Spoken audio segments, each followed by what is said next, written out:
ಕುಣಿಗಲ್ ಹೆರೂರು ಸರ್ಕಾರಿ ಮಾದರಿ ಹಿರಿಯ ಪ್ರಾಥಮಿಕ ಪಾಠಶಾಲೆ 106 ವರ್ಷ ಪೂರೈಸಿದ ಏಕೈಕ ಶಾಲೆ.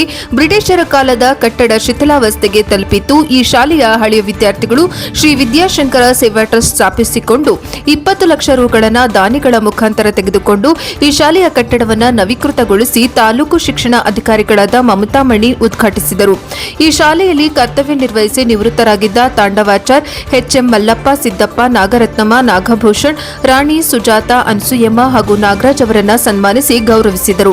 ಶ್ರೀ ವಿದ್ಯಾಶಂಕರ ಟ್ರಸ್ಟ್ನ ಗೌರವಾಧ್ಯಕ್ಷರು, ಶಿಕ್ಷಣ ತಜ್ಞರು, ಮಹಾನ್ ಪೋಷಕರಾಗಿರುವ ಡಾಕ್ಟರ್ ಎಚ್ಎಸ್ ನಾಗರಾಜ್, ಅಧ್ಯಕ್ಷರಾದ ಉಮೇಶ್, ಕಾರ್ಯದರ್ಶಿ ಎಚ್ಸಿ ಸುರೇಶ್, ಉಪಾಧ್ಯಕ್ಷೆ ಶೈಲಜಾ, ಖಜಾಂಚಿ ಪ್ರಸಾದ್, ಅರವಿಂದ್, ಆನಂದ್, ನಾಗರಾಜು, ಶಂಕರ್, ಉಮಾದೇವಿ, ಸೋಮಶೇಖರ್, ಪದ್ಮಾವತಿ, ಮುಖ್ಯ ಶಿಕ್ಷಕರಾದ ಕೃಷ್ಣಕುಮಾರ್, ಎಸ್ಬಿಎಂಸಿ ಅಧ್ಯಕ್ಷರಾದ ಸದಸ್ಯರು, ಹಳೆಯ ವಿದ್ಯಾರ್ಥಿನಿಯರು, ಗ್ರಾಮಸ್ಥರು ಉಪಸ್ಥಿತರಿದ್ದರು. ವರದಿ ಎಚ್ಎಂ ಅಶೋಕ್, ಕುಣಿಗಲ್, ಎನ್ಕೆಎಸ್ ಟಿವಿ4. 20 ವರ್ಷದ ಕನಸು 1.5 ವರ್ಷದ ಹಿಂದೆ ಬೀಜ ಹಾಕಿದ್ವಿ.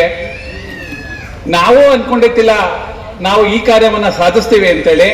ಶಾಲೆಯ ಸರ್ವಾಂಗೀಣ ಅಭಿವೃದ್ಧಿಯ ಜೊತೆಗೆ ಗ್ರಾಮದ ಪೂರ್ಣ ಮಟ್ಟದ ಸಹಕಾರವನ್ನು ಬೇಡ್ತಾ ನಾವು ಪ್ರಾರಂಭ ಮಾಡಿದ ಕಾರ್ಯಗಳು ಹಲವಾರು. ದೇವಸ್ಥಾನಗಳ ಜೀರ್ಣೋದ್ಧಾರ, ಗ್ರಾಮದ ಸ್ವಚ್ಛತೆ, ನವೀಕರಣ ಕಾರ್ಯಗಳು, ನಮ್ಮ ಹಬ್ಬ ಹರಿದಿನಗಳು, ಸಾಂಸ್ಕೃತಿಕ ಕಾರ್ಯಕ್ರಮಗಳ ಪುನರಾಗಮನ ಅಂತ ಪ್ರಾರಂಭ ಮಾಡಿದ್ವಿ. ಒಂದು ದೊಡ್ಡ ಮರವಾಗಿ ಬೆಳೆಸಬೇಕು ಅಂತ ಒಂದು ದೊಡ್ಡ ಆಸೆಯನ್ನು ಇಟ್ಕೊಂಡು ಸಣ್ಣ ಬೀಜವನ್ನು ಹಾಕಿ ಒಂದು ಗಿಡವನ್ನಾಗಿ ಮಾಡಿದ್ದೀವಿ. ತಮ್ಮೆಲ್ಲರ ಸಹಕಾರ ನಮಗೆ ಈ ತರದ ಸಾಮಾಜಿಕ ಕಾರ್ಯಗಳಿಗೆ ತಮ್ಮ ಕೊಡುಗೆ, ತಮ್ಮ ಸಹಕಾರ, ತಮ್ಮ ಸಹಾಯ ನಾವು ದೊಡ್ಡ ಮಟ್ಟದಲ್ಲಿ ನಿರೀಕ್ಷೆ ಮಾಡ್ತಾ ಇದ್ದೀವಿ. ದಯವಿಟ್ಟು ಎಲ್ಲ ಊರಿನ ಗ್ರಾಮಸ್ಥರು, ಸದ್ಭಕ್ತರು, ಸಹೃದಯರು, ಪೋಷಕ ವೃಂದದವರು, ಅಭಿಮಾನಿಗಳು, ಇವರೆಲ್ಲರ ಸಹಕಾರ ನಮಗೆ ಖಂಡಿತ ಬೇಕು. ಅದು ಯಾವುದೇ ರೂಪದಲ್ಲಿರಲಿ, ತನು, ಧನ, ಮನ ಅಂತ ಹೇಳ್ತೀವಿ, ಆ ರೀತಿಯ ಎಲ್ಲ ಸಹಕಾರವನ್ನ ಟ್ರಸ್ಟ್ ಕೋರುತ್ತೆ. ಈ ಟ್ರಸ್ಟ್ನ ಒಂದು ಸಣ್ಣ ಧ್ಯೇಯೋದ್ದೇಶ ಹಾಗೂ ಒಂದು ಸಂಕ್ಷಿಪ್ತ ರೂಪ, ಟ್ರಸ್ಟ್ನ ನೀತಿ ನಿಯಮಗಳ ಬಗ್ಗೆ ಟ್ರಸ್ಟ್ನ ಅಧ್ಯಕ್ಷರಾದಂತಹ ಶ್ರೀಯುತ ಉಮೇಶ್ ಅವರು ತಮಗೆ ಪರಿಚಯ ಮಾಡಿಕೊಂಡಿದ್ದಾರೆ. ಒಂದು 5 ನಿಮಿಷದಲ್ಲಿ ಕಾರ್ಯಕ್ರಮ ಮುಗಿಯುತ್ತೆ. ದಯವಿಟ್ಟು ಆಸೀನರಾಗಬೇಕಾಗಿ ಕೇಳ್ಕೊಳ್ತಾ ಇದ್ದಾರೆ. ನಾನು ಈ ಶಾಲೆಗೆ 1985ರಲ್ಲಿ ಪಿಡಿವರವರು ವೇದಿಕೆ ಮೇಲೆ ಬರಬೇಕು ಅಂತ ಕೋರ್ಕೊತಾ ಇದ್ದೀವಿ. ಸಹಶಿಕ್ಷಕನಾಗಿ ಬಂದೆ. ಇಲ್ಲಿ ಒಂದು ಒಳ್ಳೆಯ ವಾತಾವರಣವಿತ್ತು. ವಿದ್ಯಾಭ್ಯಾಸಕ್ಕೆ ಮಕ್ಕಳು ಸ್ಪರ್ಧಾತ್ಮಕವಾಗಿ ಅಭ್ಯಾಸವನ್ನು ಮಾಡ್ತಾ ಇದ್ರು. ಇದನ್ನು ಕಂಡು ನನಗೆ ಬಹಳ ಸಂತೋಷವಾಯಿತು. ಜೊತೆಗೆ ಇಲ್ಲಿದ್ದಂತಹ ಶಿಕ್ಷಕ ವೃಂದದವರು ಕೂಡ ತಮ್ಮ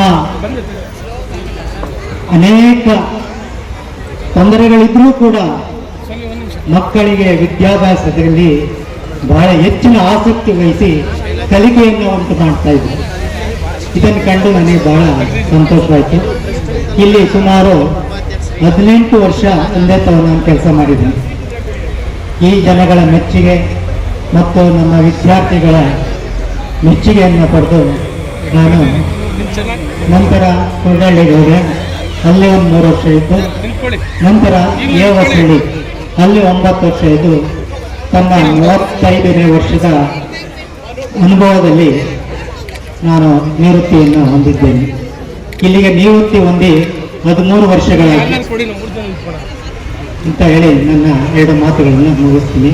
ಮತ್ತು ನನ್ನನ್ನು ಇಲ್ಲಿ ಕರೆಸಿ ಸನ್ಮಾನ ಮಾಡಿರ್ತಕ್ಕಂಥ ಎಲ್ಲರಿಗೂ ನನ್ನ ನಮಸ್ಕಾರಗಳು. ರೀತಿಯಲ್ಲಿ ಇನ್ನೊಬ್ಬರ ಮಗ ನನಗೆ ಗೊತ್ತಿಲ್ಲ, ಹರಿಪ್ರಸಾದ್ ಅಂತ ಹೇಳಿದ್ರು. ಒಬ್ರು ನಮ್ಮ ನಿಡಸಾಲೆಯಲ್ಲಿ ಕರ್ತವ್ಯವನ್ನ ನಿರ್ವಹಿಸ್ತಾ ಇದ್ದಾರೆ, ರಾಜಶೇಖರ್ ಅಂತ ಹೇಳಿ. ಇಲ್ಲೇ ಇದ್ರು, ಏನೋ ಕಾಣಿಸ್ತಾ ಇದ್ರು ರಾಜಶೇಖರ್ ಅವರು. ನಿಜವಾಗ್ಲೂ ಹೆಮ್ಮೆ ಅಂತ ಅನ್ಸುತ್ತೆ ನನಗೆ. ಸ್ನೇಹಿತರೆ, ಇವತ್ತು ಇಂತಹ ಒಂದು ಅಭೂತಪೂರ್ವವಾದಂತಹ ಈ ಒಂದು ಕಾರ್ಯಕ್ರಮದಲ್ಲಿ ನಾವೆಲ್ಲರೂ ಭಾಗಿಯಾಗಿ ನಿಜವಾಗ್ಲೂ ಕೂಡ ನನ್ನ ಒಂದು ಭಾಗ್ಯ ಅಂತ ನಾನು ಭಾವಿಸ್ತೇನೆ. ಇಷ್ಟೊಂದು ಶಿಕ್ಷಣದ ಬಗ್ಗೆ ಅಭಿಮಾನವನ್ನ ಇಟ್ಕೊಂಡು ತಾವೆಲ್ಲರೂ ಇಲ್ಲಿ ಆಗಮಿಸಿದ್ದೀರಾ. ನಾನು ಒಂದೇ ಒಂದು ಮಾತನ್ನ ಹೇಳಲಿಕ್ಕೆ ಇಚ್ಛೆ ಪಡ್ತೇನೆ.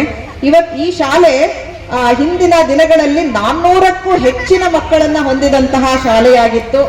ಆಗ್ಲೇ ನಮ್ಮ ನಾಗರಾಜರವರೆಲ್ಲ ಹೇಳ್ತಾ ಇದ್ರು 400ಕ್ಕೂ ಹೆಚ್ಚಿನ ಮಕ್ಕಳು ಇಲ್ಲಿ ವಿದ್ಯಾಭ್ಯಾಸವನ್ನ ಮಾಡಿದ್ರು. ಮತ್ತೆ ಹಾಗೇನೆ ಒಂದು ಮಿಲಿಟರಿ ಶಾಲೆ ಇದ್ದಾಗಿತ್ತು ಈ ಶಾಲೆ ಅಂತ ಹೇಳಿ. ಇವತ್ತು ಕಡಿಮೆ ಇಲ್ಲ, ಆದ್ರೆ ಕಾರಣಾಂತರಗಳಿಂದ ಮಕ್ಕಳ ಸಂಖ್ಯೆ ಕಡಿಮೆ ಇಳಿಮುಖ ಆಗಿದೆ.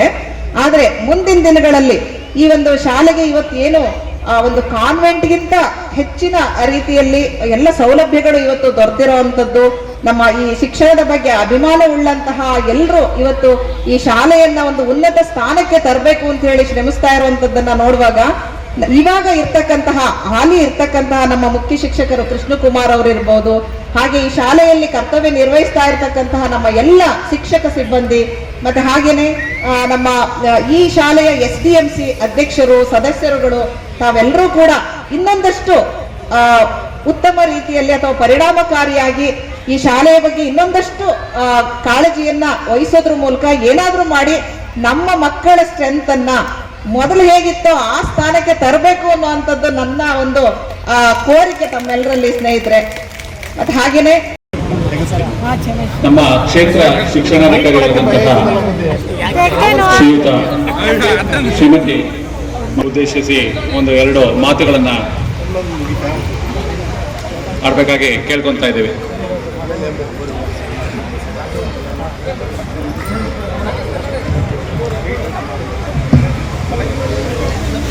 ಎಲ್ರಿಗೂ ನಮಸ್ಕಾರ.